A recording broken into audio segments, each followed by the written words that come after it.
يا مساء الخير عليكم.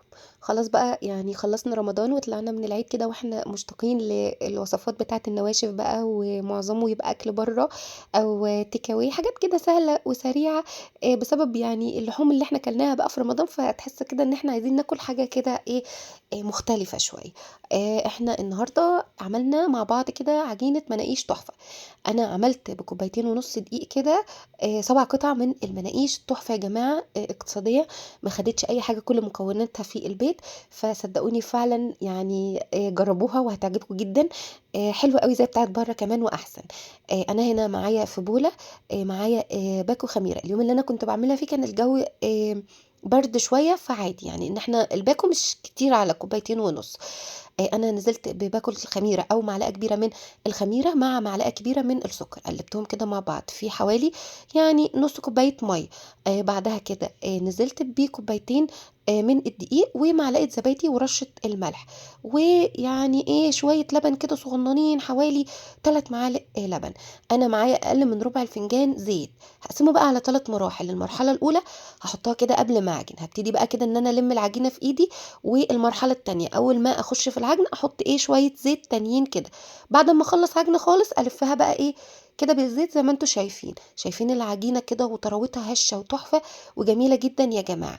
انا سبتها بقى كده تخمر شويه، يعني هي ما خدتش وقت خالص لان انا كنت مزوده الخميره شويه، بس ما طلعلهاش اي ريحه خميره. فما تقلقوش يعني من المقدار ده. فانا في الوقت ده بقى كده ابتديت ان انا اجهز اللحمه. تقدروا تستخدموا اي حشوه فراخ او حشوه جبن، بس انا يعني عملتها كده المره دي باللحمه. انا جبت حوالي 300 جرام من اللحمه، وعليهم معلقه كبيره من الصلصه وبهارات بقى كده ايه مشكله، وفلفل اسمر وشويه ملح كده صغيرين. وبعدين نزلت كده بصل وفلفل الوان وسبايسي، وعملتهم كده ايه في الكبه وضربتهم وحطيتهم على العجين بتاع اللحمه ده.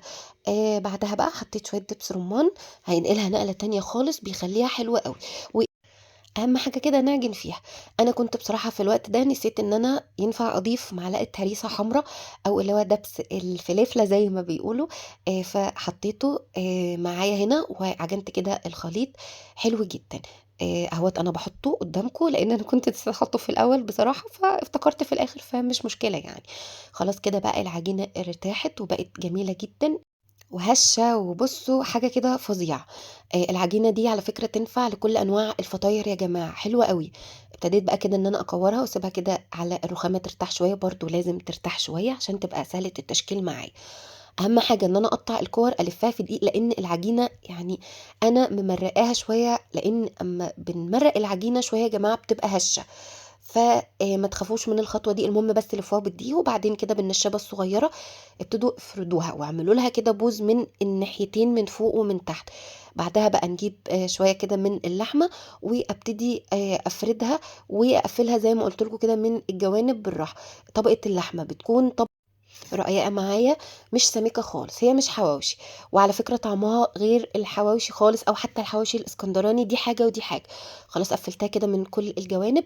نقدر نحط بقى اي جبن احنا عايزين. انا هنا اكتفيت بالجبنة الموتزاريلا كده، ورشة ايه جبنة رومي خفيفة. تقدروا طبعا يعني اخواننا الشوام بيعملوا بالجبنة الكشكوان. دخلتها طبعا على فرن ساخن جدا، يعني في الرف اللي في النص، ولما احمرت ايه كده فتحت الشواية حوالي يعني اخدت بالظبط ربع ساعة. اول ما طلعت كده ابتديت ان انا ادهنها بالزبده، واديتها برضو رشه كده من الميه، وبعدين بقى ايه دهنه كده من الزبده عشان تديلها ايه لمعه. كانت تحفه وطعمها يجنن جدا. جربوها بالطريقه دي هتعجبكم قوي يا جماعه. حلوه وطعمها مختلف وجديده، وفعلا حلوه قوي زي بره، ومش مكلفه خالص. ولو عجبتكم الوصفة ما تنسوش تشتركوا في القناة وتستنوا مني كل جديد، وتطلبوا مني كل اللي انتوا عايزين نعمله الأيام الجاية مع بعض. و ما تنسوش اللايك والشير كتير. يا رب كده تكون الوصفة عجبتكم، واشوفكم على خير الوصفة الجاية. انا ديجا، باي باي.